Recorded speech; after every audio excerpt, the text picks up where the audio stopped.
Hello there! We will be starting a new series called The Case of Murder Musicians by Cartels, CMMC. There have been many famous Mexicans who died mysteriously and their deaths were associated with cartel business. In this series, we will be starting with Sergio Gomez. Before we begin, kindly hit the like button and subscribe button for more amazing content like the one you're about to watch. Who is Sergio Gomez? Paulo Sergio Gómez Sánchez, popularly known as Sergio Gomez, is a famous singer who was assassinated after playing a concert in Morelia, Michoacán. He is a lead singer and producer associated with K-Paz de la and was active from 2003 until he died in 2007. His death is said to be associated with drug cartels in the city of Michoacán de Ocampo. What's Sergio Gomez's backstory? Sergio Gomez was born on the 2nd of June 1973 in Ciudad, Hidalgo, Michoacán, Mexico. Despite being born in Mexico, Sergio Gomez immigrated to the US and got a job. He was a small-town guy who went to the big city to succeed, which he did when he had a career jump. He lived in Avon, Indiana, west of Indianapolis. 3 years after his move, he met his lover, Jessica Mondolato, and they had 4 children. While working as an immigrant, Sergio Gomez created the band K-Paz de la with other native Mexicans working in Chicago in 2003. He founded and became the lead vocalist of the K-Paz de la a Duranguense band. The band produced bouncy Duranguense music, which is heavy on drums and synthesizers. K-Paz de la was known as the best-known group in the Pasito Duranguense music scene. Most of the band's songs features ballads played at a sped-up rhythm. One of the band's most popular hits is Más Capaces que Nunca, translated as More Capable Than Ever, which earned a Billboard Latin Music Award. Sergio Gomez enjoyed his success as a musician with his band members as he has played different concerts in Mexico and the United States. The band is managed and associated with Univision labels. However, the success was short-lived when Sergio Gomez was pronounced dead on December 3, 2007. Before his death, there were disputes amongst the members of K-Paz de la which some of the members ended up leaving. He went missing alongside 3 others after playing a concert on December 1, 2007, which was a Saturday night. He was found dead on the outskirts of Morelia, a stronghold of cartel gangs and the state capital in Michoacán. The manner in which he was killed, as well as the results of his autopsy, suggested that he was slain by members of a drug cartel. He was kidnapped, tortured, and slain according to reports. After his death, he and his group became more popular and their songs and albums became even more popular over the years. The band is a part of the new generation of regional musicians with a strong following in Mexico and the United States over the last decade. How did he get involved with the cartel industry? Since Sergio Gomez's death was attributed to the CMMC, it begs the question, how? How was Sergio Gomez involved in the cartel industry that warranted his death? Gomez and his band's music are known to subtly romanticize ballads of some cartel leaders, though they didn't deal extensively with drug trafficking. There is no record of Gomez being directly involved with any cartel, as his management team always insisted that he had no connection to the drug trades. Regardless of not having connections to the drug trades, Sergio Gomez was still believed to be associated with drug cartels, since his music sometimes romanticized cartel bosses.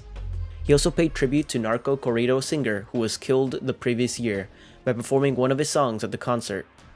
This could have contributed to his death, as narco corrido singers usually suffer the fate of assassination by cartel gangs. It is not uncommon for cartel bosses to pay a huge sum of money to immortalize in specially commissioned songs known as narco corridos.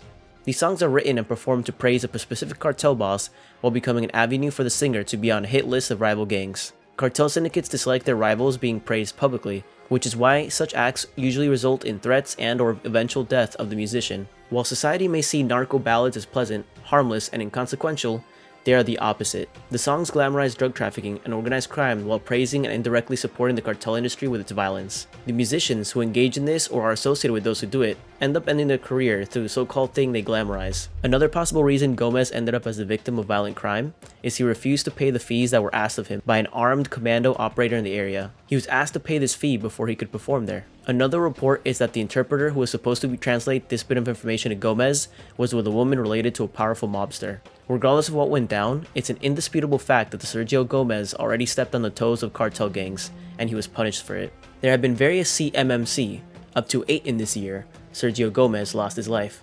The deaths were confirmed as murders by cartels, MC, because of the gruesome way which the musicians died. They were killed in the violent way organized crime cartels operate, a wave in the mid to late 2000s. What happened during his final hours?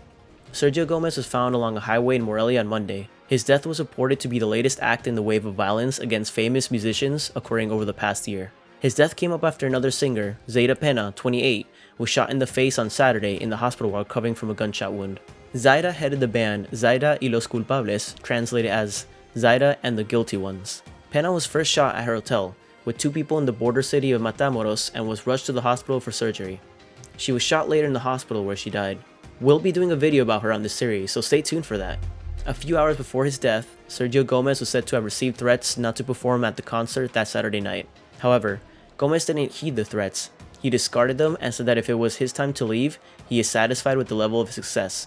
Gomez and the other members of K-Paz de la Sierra performed with another musician, Joan Sebastian, that night. The concert ended late at night, and Gomez, with Joan Sebastian alongside 2 music promoters, boarded a suburban train to rest before their next performance in Puerto Vallarta. Tragedy struck when they were ambushed by alleged federal police who kidnapped Gomez and one of the promoters. Gomez was missing for 2 days as there was no report of where he was, and there was no missing alert since people were not sure what happened. The promoter was released the following day, while Gomez's body was found on Monday. After being discovered by authorities, he was reported tortured, beaten, strangled with signs of cigarette burns on his body. The forensics identified that he was beaten and strangled and were unclear about the cause of his death. They believe he could have died due to the blows he received or during the strangulation. His family came to identify his body, which was confirmed. His death was a shock to the entertainment industry, his fans, and his country. Sergio Gomez was buried at the Westridge Park Cemetery, Indianapolis, Marion County, Indiana, USA. An altar was placed as a tribute to the late musician on the highway from Morelia to Chiquimitio, Michoacán. The site where the altar was placed is the same as the place he was found tortured and dead. However, the altar has been destroyed as only it remains to exist. There are alleged claims that the gang who killed Sergio Gomez is responsible for the altar's destruction.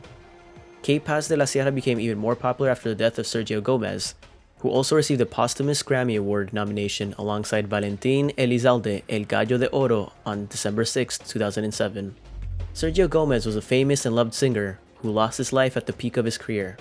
His end is believed to be due to his type of music, resulting in threats and eventual acts by cartel gangs. Could he have survived if he had refused to play as a result of the threats? What do you think about the events that led up to his death? We've come to the end of today's CMMC. If you enjoyed the video, like and drop a thumbs up in the comment section. Do not forget to subscribe and follow us on Twitter and Instagram. You will get the handle in the description below.